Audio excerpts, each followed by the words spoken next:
Assalamualaikum warahmatullahi wabarakatuh. Perkenalkan, nama saya Amika Putri, NPM C1C0208182.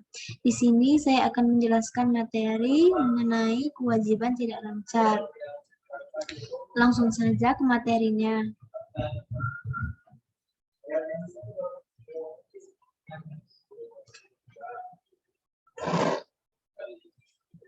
Kewajiban tidak lancar atau hutang jangka panjang terdiri dari arus keluar sumber daya yang diharapkan yang timbul dari kewajiban yang kini tidak dibayar dalam waktu 1 tahun atau siklus operasi perusahaan.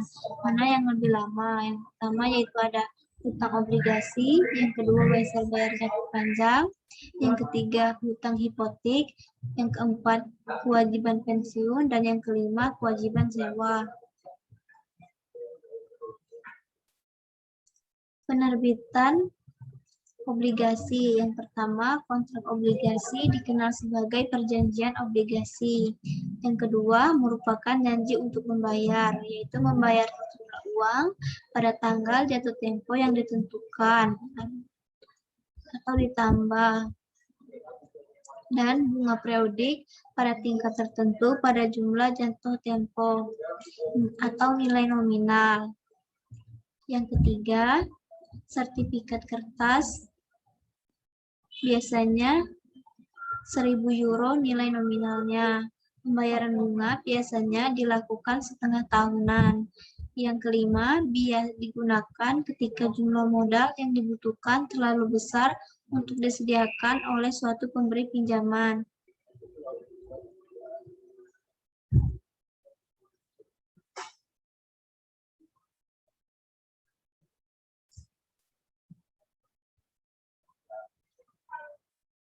Jenis umum obligasi ditentukan dalam praktek. Yang pertama, obligasi dengan jumlah jaminan dan tanpa jaminan atau debitur. Yang kedua, obligasi term, serial, dan callable.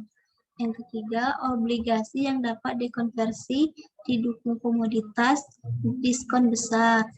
Yang keempat, obligasi terdaftar dan pembawa atau kupon.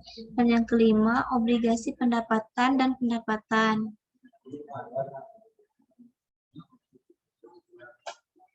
Penerbitan dan pemasaran obligasi kepada publik. Yang pertama yaitu biasanya memakan waktu berminggu-minggu atau bertahun atau berbulan-bulan. Yang kedua, perusahaan penerbit harus mengatur penjamin emisi, dapat persetujuan peraturan untuk penerbitan obligasi, menjalani audit, dan menerbitkan prospektus. Dan yang terakhir, memiliki sertifikat obligasi yang dicetak.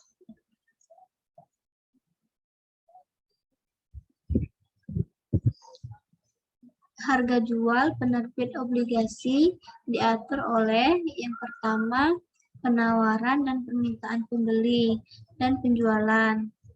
Yang kedua, risiko relatif. Yang ketiga, kondisi pasar. Dan yang keempat, keadaan ekonomi. Komunitas investasi ini nilai ikatan pada nilai saat ini, arus kas di masa depan yang diharapkan, yang mana yang terdiri dari minat dari minat.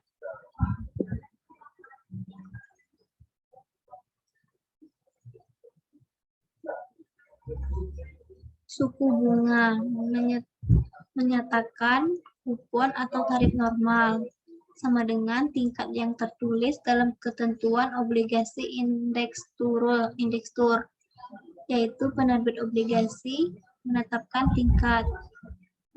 tingkatan ini dinyatakan sebagai persentase dari nilai nominal obligasi atau par. Tarif pasar atau hasil yang efektif sama dengan tingkat yang memberikan pembelian yang dapat diterima sepadan dengan resiko penerbit, yaitu tingkat bunga yang sebenarnya diperoleh oleh pemegang obligasi.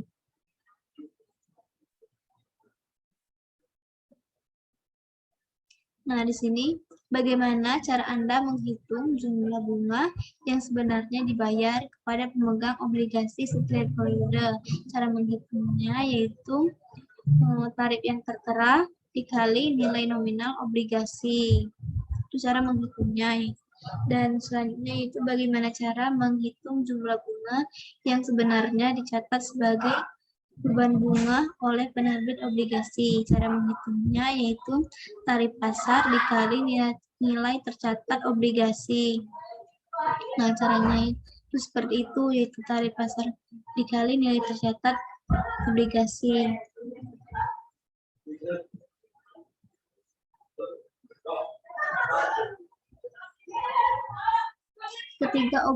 Ketika obligasi dijual dengan harga kurang dari nilai nominal, maka investor menuntut tingkat bunga lebih tinggi dari tarif yang ditentukan.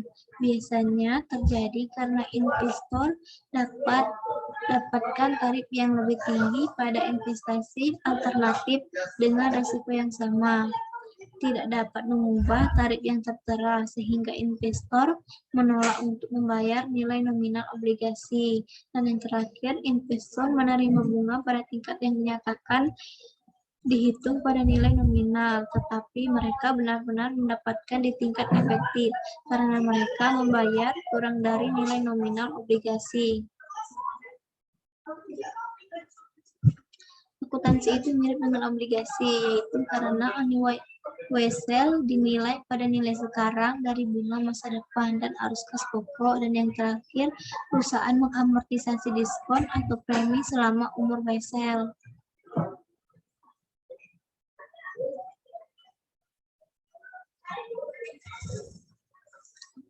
Catatan yang diterbitkan untuk properti, barang, atau jasa. Ketika mempertukarkan instrumen utang untuk properti, barang, atau jasa dalam transaksi tawar-menawar, tingkat bunga yang dinyatakan dianggap adil, kecuali jika yang pertama, tingkatan bunga dinyatakan, tingkatan bunga tidak dinyatakan. Yang kedua, tingkatan bunga yang disebutkan tidak masuk akal. Dan yang terakhir, wajar yang dinyatakan jumlahnya berbeda secara material dari harga tunai kini untuk item yang sama atau serupa, atau dari nilai wajar kini instrumen utang. Pilihan suku bunga.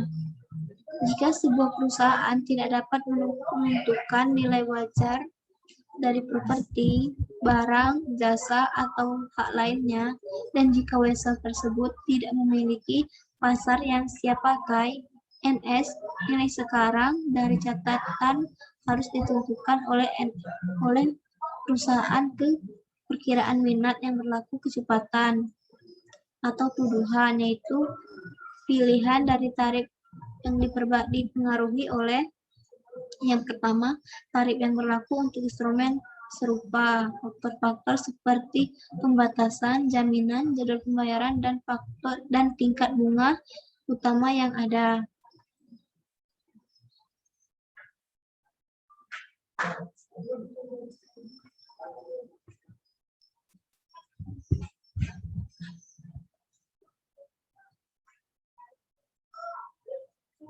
Yang ini surat promes yang dijamin dengan dokumen yang disebut hipotek yang menjaminkan hak milik atas properti sebagai jaminan atas pinjaman. Yang pertama, umum bentuk Wesel bayar jangka panjang. Yang kedua, dibayar lunas pada saat jatuh tempo atau dicicil. Yang ketiga, hipotek suku bunga tetap. Dan yang keempat, hipotek dengan suku bunga variabel.